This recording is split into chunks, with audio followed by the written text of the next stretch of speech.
नमस्कार. आज आपण श्री स्वामी चरित्र सारामृतातल्या एका खास अध्यायावर बोलणार आहोत. 20वा अध्याय. हो, अक्कलकोटच्या श्री स्वामी समर्थांच्या अद्भुत लीला आणि त्यांच्या भक्तांच्या कथा. खूप सुंदर वर्णन आहे यात. बरोबर.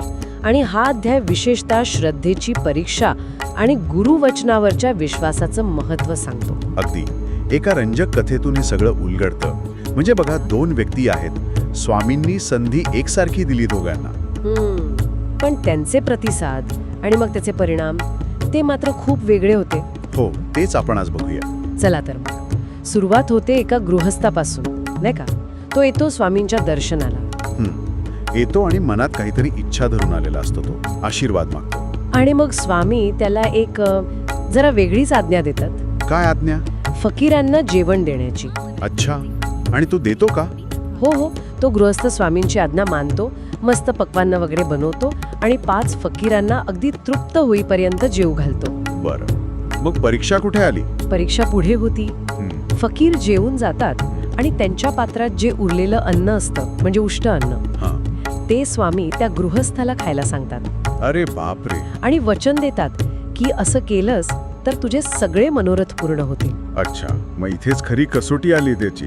हो ना, इथेच त्याच्या मनात संघर्ष सुरू होतो. अगदी स्वाभाविक आहे. म्हणजे त्या काळातली सामाजिक परिस्थिती बघता यवन मानल्या गेलेल्या फकीरांचं उष्ट खाणं, समाजात काय म्हणतील, आपली जात जाईल, ही भीती त्याच्या मनात येते. बरोबर. आणि स्वामी तर अंतर्ज्ञानी, ते लगेच ओळखतात त्याच्या मनात आलेला हा विकल्प. ही शंका, ही अश्रद्धा. म्हणजे ही फक्त अन्नाची गोष्ट नव्हती. नाही, ही होती सामाजिक चौकटी, मनातले पूर्वग्रह, हे सगळं ओलांडून फक्त आणि फक्त गुरुच्या आज्ञेवर विश्वास ठेवण्याची परीक्षा होती. खरे. तर हा गृहस्थ असा विचारात पडलेला असतानाच तिथे अजून एक जण येतो. कोण? दुसरा एक गृहस्थ.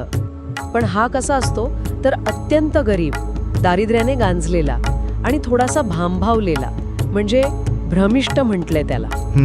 दारिद्र्यानं त्रासलेला असावा. हो. आणि गंमत म्हणजे स्वामी त्यालाही तीच आज्ञा देतात. काय? तेच उष्ट अन्न खायची. हो. तेच फकीरांच्या पात्रातलं उरलेलं अन्न खायला सांगतात. मग याने काय केलं? आणि आश्चर्य म्हणजे हा दुसरा गृहस्थ क्षणभरही विचार करत नाही, कसलीही शंका नाही, कसला किंतु नाही मनात. तो निशंकपणे ते अन्न खातो. क्या बात आहे. म्हणजे त्याच्या मनात जात पात समाज असले विचार आलेच नाहीत. कदाचित त्याची परिस्थितीच अशी होती की त्याला सामाजिक प्रतिष्ठेची चिंता नव्हती किंवा गमावण्यासारखं काही नव्हतं असं म्हणा हवं तर. त्यामुळे तो आज्ञा पाळायला जास्त मोकळा होता का? असू शकतं. हाही एक विचार करण्यासारखा मुद्दा आहे. पण त्याची ती निशंकता पाहून स्वामी मात्र प्रसन्न होतात. मग पुढे? मग स्वामी त्याला म्हणतात, तू आता मुंबईला जा. तिथे तुझे मनोरथ पूर्ण होतील आणि तुला द्रव्य प्राप्ती होईल. आणि हा जातो का मुंबईला? हो. स्वामींच्या शब्दांवर पूर्ण विश्वास ठेवून तो लगेच मुंबईला निघतो. तिथे तो असाच फिरत असतो. मग एके दिवशी सकाळी तो एका घरासमोर उभा राहतो सहज. तर त्या घरातून एक वृद्ध बाई बाहेर येते आणि त्याला थेट आत बोलवते, बसायला सांगते. आणि काहीही न विचारता त्याला 10,000 रुपये, म्हणजे त्यावेळच्या नोटा असतील, त्या आणून देते. काय सांगता? अनपेक्षितपणे एकदम. अगदी. त्याला स्वामी वचनाची प्रचिती येते. तो खूप आनंदी होतो. म्हणजे बघा किती मोठा फरक आहे दोन्ही घटनांमध्ये. तोच तर विरोधाभास आहे. एकाला संधी मिळाली पण संशय आडवा आला, आणि दुसऱ्याला त्याच परिस्थितीत केवळ निशंक श्रद्धेमुळे एवढा मोठा लाभ झाला. यातून काय शिकायला मिळतं आपल्याला?